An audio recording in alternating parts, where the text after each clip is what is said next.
This has to be one of the more interesting trees of the whole Millennium Grove. We got a shipment of 100 young trees back in 01 or 02, and they were just little guys like this. And this one was supposed to be a mulberry, and in its younger stages it looked like a mulberry, but as it grew up it turned into a white birch.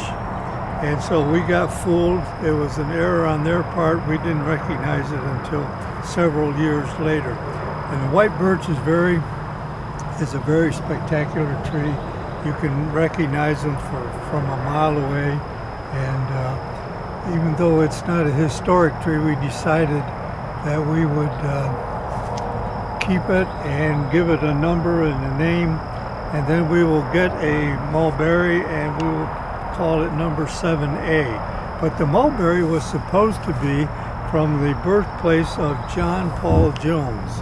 Now he was a Scotchman and his name was John Paul, and he became a sailor and a captain, and on one cruise there was a mutiny and he killed a sailor, and he thought that he was going to be imprisoned. So when he had a chance, he jumped ship, I think in Haiti or someplace, and came to America, and people asked him, "Who are you?" And he said, "I am John Paul Jones," figuring they wouldn't figure out that he was John Paul that people were looking for.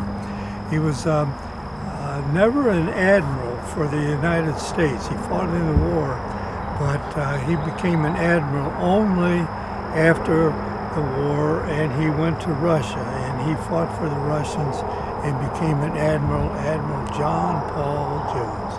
The ancestor tree was outside a boarding house where he lived at one time in his illustrious career. It was in the Northeast. I'm not sure exactly where, but he does have a land-based tree. We need a land-based mulberry.